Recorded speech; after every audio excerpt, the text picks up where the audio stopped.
جو فوجی آفیسرس ہوتے ہیں ان کی مائیں بڑی بہادر ہوتی ہیں. جب انہوں نے اس طرح ایک دو باتیں کی تو میں ایک دم چیخے, میں کہا کرنل صاحب جواد کہاں ہے؟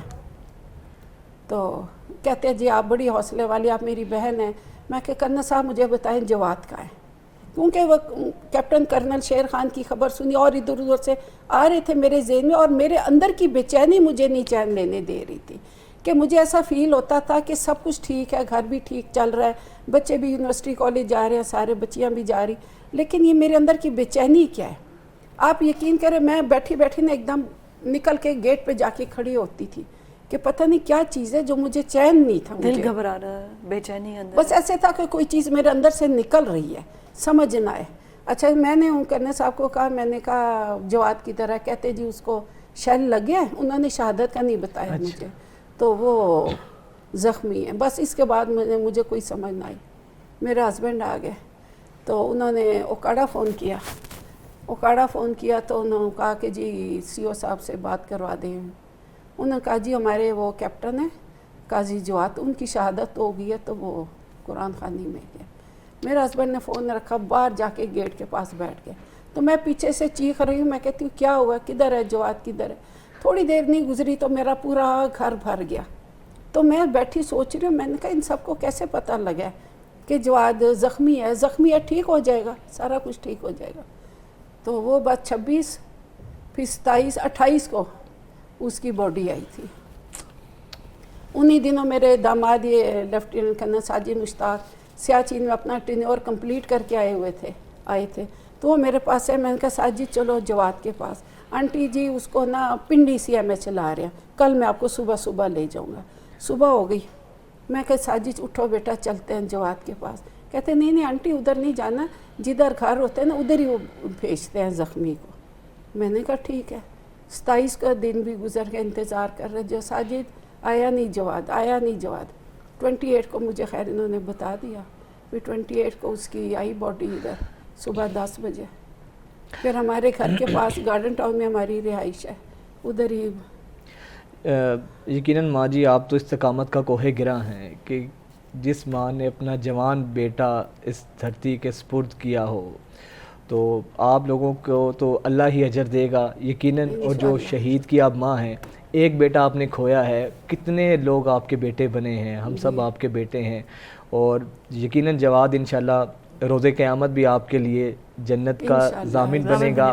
آپ تو ان کے بھائی ہیں, میں دیکھ رہا ہوں کہ آپ کی والدہ سے بات مطلب فطری ہے, بھائی تو بھائی کی طاقت ہوتے ہیں. تو آپ ذرا بتائیے گا قاضی وقار صاحب کے جواد کی عادات کس طریقے تھیں, ان کی بھائیوں سے کیسا تعلق تھا؟ بھائی تو بہنیں اور بھائی تو ایک دوسرے کے دکھ سکھ کے ساتھی ہیں, بھائی تو ہمراز بھی ہوتے ہیں, کرائم پارٹنر بھی ہوتے ہیں, ایک دوسرے کے دکھ سکھ کے ساتھی, پارٹنر ہوتے ہیں, بدتمیزیوں کے, شرارتوں کے, بالکل ہر چیز کا ظاہر ہے. بہن بھائی کا بھائی سے بڑھ کر تو کوئی دوست بھی نہیں ہوتا, قلبت جلبت کے ساتھی ہوتے ہیں. تو کیپٹن جواد کا آپ کے ساتھ ریلیشن؟ ہم لوگ 6 بہن بھائی, تو I am the youngest one, سب سے چھوٹا میں.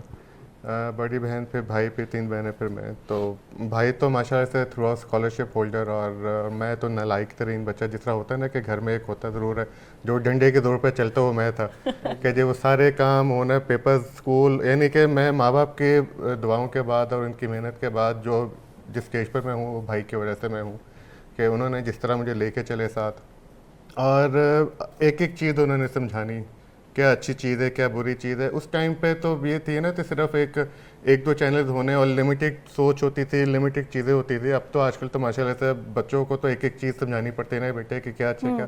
اس ٹائم پہ to the focus, to the point بات ہوتی تھی, اور فوکس ہو کے تو باتیں ہوتی تھی ساری چیزیں. تو ہمارا آپس میں ڈیسائیڈ ہوا, تو میرا بھائی کا کہ میں نے آرمی میں جانا ہے اور بھائی نے میڈیکل میں جانا, انہوں نے ڈاکٹر بننا. اچھا, آرمی میں آپ کا جانے کا ڈیسائیڈ ہوا؟ جی میرا تھا. ہم لوگ آپس میں تھے نا, کہ میرا شروع سے شوق تھا. پہلے تو یہ ہوتا تھا کہ جو بچہ نہیں پڑھتا ہے نا اس کو فوج میں بھیج دو, سیدھا ہو جائے گا, آپ پہ سیدھا ہو جائے گا, سیدھا کر دیں گے. تو بھائی ماشاء اللہ سے تھرو آؤٹ اسکالرشپ ہولڈر, اور وہ جس طرح ان کو ملنا, اور سارے جس طرح ان کی پوزیشنز آنی. 8 کے بورڈ میں ان کی through out Punjab 3rd position تھی, برانز میڈل ملا ان کو, میٹرک میں ان کو ملا اسکالرشپ. تو بس لیکن اللہ تعالیٰ کو کچھ اور منظور تھا. وہ جب میڈیکل میں کچھ چند نمبر سے بھائی کا ایڈمیشن نہیں ہوا, انہوں نے ادھر آرمی میں اپلائی کیا, تو وہ یہ رتبہ ملنا تھا اصل میں. تو وہ راستے خود بہت بنتے گئے اور ساری چیزیں ہو گئیں. اور میں by profession I am advocate, تو یہ میرے والد صاحب اللہ بخشے ان کی تھی کہ جی میں وکالت کی طرف آؤں اور باقی یہ چیزیں. جہاں تک آپ نے پوچھا بھائی کا، آپ کو بھی پتہ ہے کہ بھائیوں کے کیا بانڈنگ ہوتی ہے، کیا کس طرح ہوتے ہیں، کہ کس طرح رہتے ہیں، کس طرح ساری چیزیں. اور بس ابھی میں ایک اور بھی جگہ پہ بتا رہا تھا کہ بھائی کے ابھی جولائی میں 24 ایئرز ہو جائیں گے شہادت کو، 99 سے آج تک. ٹھیک ہے. تو لوگ بڑے آرام سے کہتے ہیں اچھا 24 سال ہو گئے، ٹائم کا پتہ ہی نہیں چلا. تو وہ ان سے پوچھے نا کہ جن کے جاتے ہیں ان کے ساتھ کیا گزرتے ہیں. بے شک ان کے ساتھ کیا گزرتے. ماں جی آپ سے میں یہ جاننا چاہوں گا کہ شہید 99 بے شک ایک بہت بڑا عرصہ گزر چکا ہے، لیکن دکھ درد غم تو آج بھی تازہ ہیں. وہ تو یقیناً وہ تو پتر کم نہیں ہو سکتا، وہ تو کم نہیں ہو سکتا. وہ تو میں آپ کو بتاؤں کہ جیسے جیسے ٹائم گزرتا جاتا ہے نا، زیادہ فیلنگز آتی ہیں، زیادہ یاد آتا ہے. زیادہ یاد ہے. جب جواد کی شہادت ہوئی ان دنوں میری بیٹی مبین کی منگنی ہوئی تھی کرنل ساجد سے. ساجد بھی اس وقت کیپٹن تھے جی. تو یہ اپنا ٹینیور کمپلیٹ کر کے سیاچن سے آ گئے تھے. تو اس کے بعد مطلب کوئی 6-8 مہینے بعد ان کی خیر شادی کر دی. تو اب میں یہ کہتی ہوں کہ جب جواد کی شہادت ہوئی نا، اس کے بعد ساجد نے آنا نا، تو ہمیں ایسا لگتا تھا کہ جیسے جواد آ گیا. وہی آتے ویسے ہی مطلب آرمی کے وہ بھی آرمی کے. اور دوسری بات یہ کہ پروٹوکول سے اللہ کا شکر ہے داماد میرے ماشاءاللہ سارے بڑے اچھے ہیں.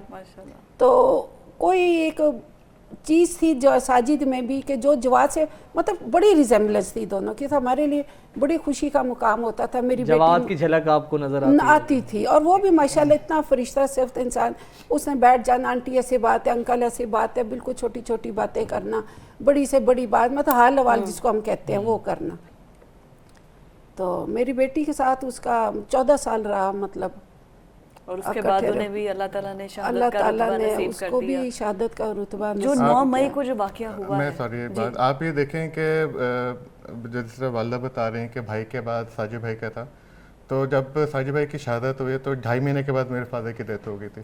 کہ وہ جو ایک چیز تھی وہ چیز کو نہیں برداشت کی. کہ بھائی کے بعد تو اللہ تعالیٰ نے حوصلہ صبر دیا تمام ہم بہنوں. داماد بھی بیٹا ہی ہوتا ہے، بیٹوں سے بھی بڑا. اور جب وہ نا تو بیٹی کا آپا کا نام مبین، تو وہ مبین اور بچوں کا کیا ہوگا، دل پہ نہ ہاتھ مارے جائے، مبین اور بچوں کا کیا ہوگا. ودن 2.5 months آپ وہ کہتے ہیں نا کہ سنے ہوگے کہ اپنے ہاتھوں سے ایک بندے نے اپنے ہاتھوں میں جان دے دی. لٹرلی میرے ہاتھوں میں میرے فادر نے جان دیا، میں کچھ کر نہیں سکا. اور وہ بس اللہ تعالیٰ کے کام ہے، اس میں بندہ کچھ نہیں کر سکتا. بے شک یہ اللہ تعالیٰ کے کام ہے. ماں جی شہداء وہ تو کسی بھی قوم کا فخر ہوتے ہیں، اور اس قوم سے بڑھ کر کوئی قوم محسن کچھ نہیں ہوتی جو اپنے شہداء کی قربانیوں کو بھلا دے یا ان کا ادب نہ کرے. اب ہم نے چند دن پہلے دیکھا 9 مئی کو آپ کے سامنے جو کچھ ہوا. کرنل شیر خان کا بھی آپ نے بھی ذکر کیا، کارگل کے شہید، وہ بھی اسی ٹینیور میں شہید ہوئے. دشمن نے جن کی تعریف کی، جن کی بہادری کی، دشمن نے اعتراف کیا. تو جس طریقے سے اس دن شہداء کو جس طریقے سے ان کے ساتھ بھی بدتمیزی کی گئی، ایک سیاسی اختلاف رکھیں آپ، تو آپ کا تو ہمارے تو جذبات ہیں، آپ لوگوں کی ایفیلیشن زیادہ ہے، آپ لوگ تو شہداء کے وارث ہیں، آپ لوگ تو شہداء کے جو ہے نا ان کے والدین ہیں.